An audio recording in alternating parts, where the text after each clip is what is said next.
Hello students, welcome to Shri Vidyaradhana classes. This is your Mukesh sir and बच्चे प्यार से हमें मिस्टर बेंजिन बोल के बुलाता है। तो आज मैंने और एक टॉपिक लेके आया हूँ, that is colligative property. Colligative property is physical chemistry का एक चैप्टर है और कॉलिगेटिव प्रॉपर्टी सॉल्यूशंस इन कॉलिगेटिव प्रॉपर्टी लेसन में एक एरिया है। और यही लिया क्योंकि 2025 में कॉलिगेटिव प्रॉपर्टी से इस एरिया से क्वेश्चन पूछा था। कॉलिगेटिव प्रॉपर्टी होता है क्या है, and the property which depends on the number of solute particle is given solution। हमें एक सॉल्यूशन लेना है, बोलो तो सॉल्वेंट ले लो, सॉल्वेंट को कुछ सोल्यूट पार्टिकल्स ऐड करो, तो ऐड करने के बाद हमको सॉल्यूशन बनता है और ये सॉल्यूशन का बिहेवियर को ऑब्जर्व करना ही ये कॉलिगेटिव प्रॉपर्टी से। तो मतलब ये प्रॉपर्टीज कैसा चेंज होता है नॉर्मल सॉल्वेंट से कंपेयर किया तो जब हमने सॉल्यूशन बनाया, वो प्रॉपर्टी से ये that is relative lowering of vapor pressure or elevation in a boiling point and depression in freezing point and osmotic pressure। ये चार प्रॉपर्टीज को कलेक्टिवली कॉलिगेटिव प्रॉपर्टीज बोल के बुलाता है। अब ये ध्यान में रखना है, relative lowering of vapour pressure, not only vapour pressure, elevation in boiling point, not only in boiling point, and depression in freezing point, not only freezing point, and osmotic pressure। तो ये चार फैक्टर्स एट ए time मैंने एक ही examples देके eight ए time कैसा effectively करता है, मैंने एक ब्रीफ आइडिया देता हूं। इससे आइडिया आ गए ना, इसका रिलेटेड क्वेश्चंस हम आसान से सॉल्व कर सकता है।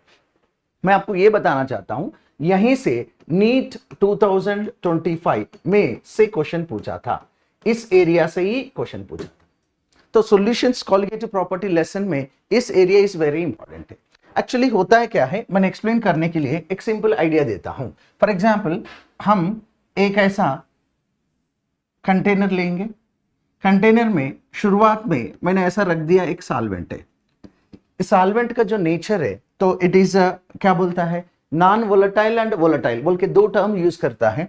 हमें यहाँ जो सॉल्वेंट यूज करेंगे उसका nature is definitely volatile. Volatile का मतलब है टेंडेंसी टू एस्केप, जैसे हम बोलते हैं ना, जो chemistry is an volatile subject, जैसा पढ़ रहा है वैसा भूल जाता है, तो वैसा टेंडेंसी टू वोलेटाइल इज। हम इसके लिए बहुत कॉमनली यूज करने वाला एग्जांपल है वाटर। जब मैंने वाटर यहां यूज किया तो ये वाटर का नेचर क्या है, हम इसको रूम टेम्परेचर में वाटर को ऐसे ही रख दिया तो ये अपने आप एवापोरेट हो जाता है। तो अगर आप गर्म किया तो भी एवापोरेट होता है, तो नॉर्मल टेम्परेचर में भी एवापोरेट होता है। ऐसा एवापोरेट होने का टेंडेंसी को वेपराइजेशन बोलते हैं। अगर ये प्रोसेस को हम हीट करके अगर टेम्परेचर देखे, अगर पूरा एवापोरेट कर रहा है तो हम will go for that boiling point. तो boiling point is equal to when vapour pressure is atmospheric pressure को इक्वल हुआ, तो हम उसको ऐसा बॉइलिंग पॉइंट बोल के बोला जाता है। तो अब मैं ये कहना चाहता हूं, इसको हम एक सोल्यूट ऐड करेंगे। अब ये सोल्यूट का नेचर है नॉन वोलेटाइल है, मतलब सोल्यूट जो होता है ना नॉन वोलेटाइल है। Generally colligative properties applied for a solution where a volatile solvent और नॉन वोलेटाइल सोल्यूट ऐड करने के बाद पड़ता है। अब ये सोल्यूट नॉन वोलेटाइल का मतलब क्या है, वो एस्केप नहीं होता है। ये दोनों ऐड करने के बाद हमको क्या दिखेगा mister, and you will get ये सॉल्यूशन, ये अपने लिए सॉल्यूशन बनता है। बस हो गया। तो अब ये सॉल्यूशन में अपने पास सोल्यूट है और अपने पास सॉल्वेंट है, मतलब समझो वाटर ले लिया, वाटर इज अवर सॉल्वेंट। मान लो मैंने यूरिया ही ऐड किया, इस बार जो यूरिया भी यूज किया एग्जाम में, तो नॉन वोलेटाइल सोल्यूट है, ये दोनों ऐड किया। अब ये दोनों ऐड करने के बाद इसके ऊपर कलेक्टिवली कॉलिगेटिव प्रॉपर्टीज कैसा इंपैक्ट करता है उसके बारे में पढ़ना है, राइट। अब पॉइंट नंबर 1 ध्यान से सुनना है। मैंने आप सॉल्यूशंस बना दिया, अब सोल्यूट में है इसमें, और सोल्यूट का नेचर है it is an non volatile in nature. So non volatile nature होने की वजह से आप ऐसा ऑब्जर्व करो, ये सॉल्वेंट मॉलिक्यूल्स अपने पास पहले था, ये सब सॉल्वेंट मॉलिक्यूल्स ऐसा था। मैंने ऐसा सिस्टमैटिकली अरेंज किया बट ऐसा नहीं होता है, और मैंने उसको अब ऐड किया सोल्यूट पार्टिकल्स, ये अपने लिए सोल्यूट पार्टिकल्स है। सॉल्यूशन में जैसा सोल्यूट पार्टिकल्स भी आ गए तो पहले ऑलरेडी सॉल्वेंट पार्टिकल भी हो गया। इसका मतलब क्या है, जब वेपराइजेशन का फिनोमिना आया तो सरफेस में along with solvent molecule there is some solute molecules, और सोलिड मॉलिक्यूल का नेचर तो नॉन वोलेटाइल है, बोलो तो ऊपर जाता ही नहीं, तो पहले सरफेस में ज्यादा सॉल्वेंट मॉलिक्यूल्स था, अब सॉल्यूशन में नंबर ऑफ सॉल्वेंट मॉलिक्यूल के साथ सरफेस एरिया में सॉलिड मॉलिक्यूल्स भी आ गया। तो सॉलिड मॉलिक्यूल तो ऊपर नहीं जाता है बट सॉल्वेंट मॉलिक्यूल्स जाएगा, तो इसका मतलब number of solvent molecules which are going up will decrease and as a result vapour pressure must be decrease. क्योंकि वेपर प्रेशर क्या होता है, जितना वाटर मॉलिक्यूल ऊपर गया तो वापस आने के टाइम पे जो सरफेस में प्रेशर एग्जर्ट कर रहा है, अगर ज्यादा वाटर मॉलिक्यूल ऊपर गया तो ज्यादा वेपर प्रेशर, यहां से कम वाटर मॉलिक्यूल ऊपर जा रहा है तो कम वेपर प्रेशर, देयरफॉर इसका वेपर प्रेशर कम हो जाएगा सॉल्यूशन का व्हेन कंपेयर टू सॉल्वेंट्स। इसको ही हम कहता है relative lowering of vapour pressure, relative to the solvent lowering of vapour pressure, ऐसा बोला जाता है। तो relative lowering vapour pressure when non volatile solute add किया तो कम हो जाता है। सेम कहानी when it is comes to boiling point, आपको गर्म करना पड़ेगा। अब गर्म करना होगा तो सॉल्वेंट मॉलिक्यूल्स, यहां सरफेस में सॉल्वेंट मॉलिक्यूल के साथ सॉलिड मॉलिक्यूल्स भी दिखेगा। अब सॉलिड मॉलिक्यूल्स भी है तो वो तो नॉन वोलेटाइल नेचर है, अगर आप उसको गर्म कर रहा है तो वो एस्केप नहीं हो रहा है, लेकिन सॉल्वेंट मॉलिक्यूल कम हो गए ना, तो कम हो गए तो सरफेस में जो एवापोरेट होने वाला मॉलिक्यूल्स भी कम होगा, और कम हो रहा है तो ज्यादा मॉलिक्यूल को एटमॉस्फेरिक प्रेशर को इक्वल करना होगा तो आपको टेम्परेचर बढ़ाना ही पड़ेगा। हो गया खत्म। इसका मतलब क्या है, इस केस में इसका बॉइलिंग पॉइंट मतलब बढ़ेगा क्योंकि आपने टेम्परेचर बढ़ाना पड़ेगा, तो vapour pressure must be equal to atmospheric pressure होने के लिए। Is this clear? ये एक हो गया। मतलब क्या है, vapour pressure, relative lowering vapour pressure कम हुआ, जब वेपर प्रेशर कम हुआ तो बॉइलिंग पॉइंट ऑटोमेटिकली बढ़ेगा, तो बॉइलिंग पॉइंट बढ़ रहा है। when it is comes to freezing point, when it is comes to freezing point, freezing point बोल तो क्या है, मॉलिक्यूल्स कंडेंस होना है, एक आधा पास आना है। जब ये मॉलिक्यूल सॉल्वेंट मॉलिक्यूल एक आधा पास आने के लिए कोशिश किया तो ये सोलिड मॉलिक्यूल इंटरैक्ट करते रहता है, मतलब इंटरफियर करते रहता है।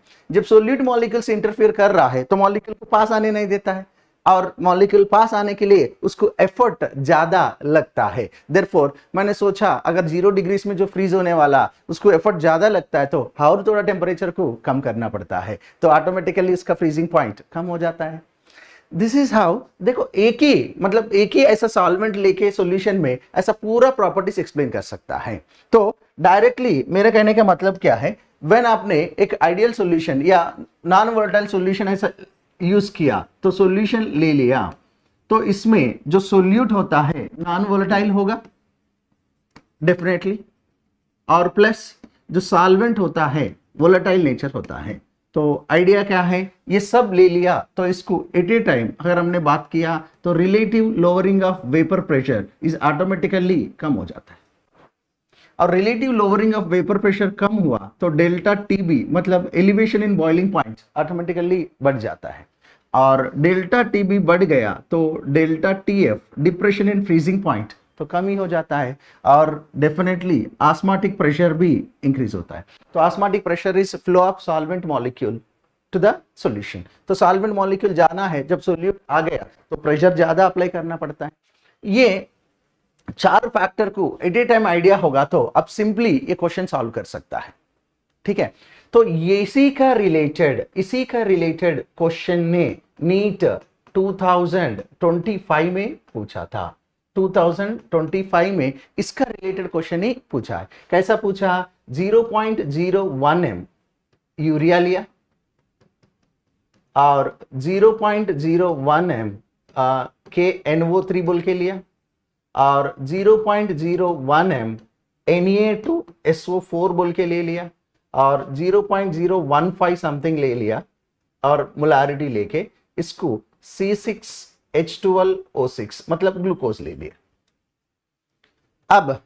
अब बेसिक डेफिनेशन पे आ जाओ, द नंबर ऑफ पार्टिकल्स मतलब colligative properties is exactly depends on the number of solute particles. अपने लिए हर बार यहां सोल्यूट पार्टिकल्स ये है, यूरिया तो सोल्यूट पार्टिकल एक ही हो जाएगा, बट KNO3 जब पानी में डिसॉल्व करते ही इसका K+ और NO3- आ जाएगा, और इसको पानी में डिसॉल्व करते ही 2Na+ प्लस SO4 2- आ जाएगा।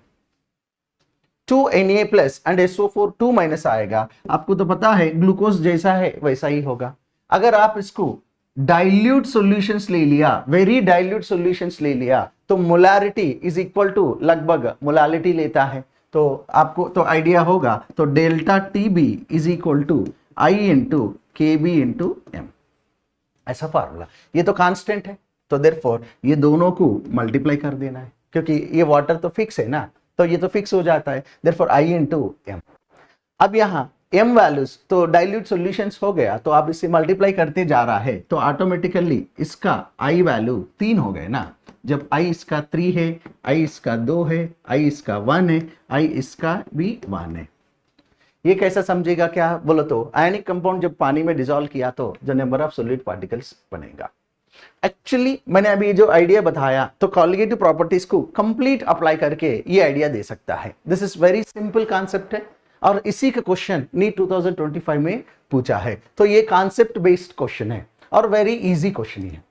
सोल्यूट पार्टिकल देखना है, मतलब लगभग इसको ज्यादा ध्यान नहीं देता है वो, मतलब कॉन्सेंट्रेशन डाइल्यूट सॉल्यूशन लेने की वजह से, तो इसमें ही फोकस करता है, जिसको I value I mean van't Hoff factor value कितना बच्चों को आइडिया है बोल के चेक करने के लिए कोशिश करेगा। आई इज डिसोसिएशन या एसोसिएशन होने के बाद सॉल्यूशन में जितना पार्टिकल्स है उनको बताना है, ठीक है। तो this is how if you are looking into the colligative property में क्वेश्चन सॉल्व करने का, सिंपल क्वेश्चन सॉल्व करने का तरीका।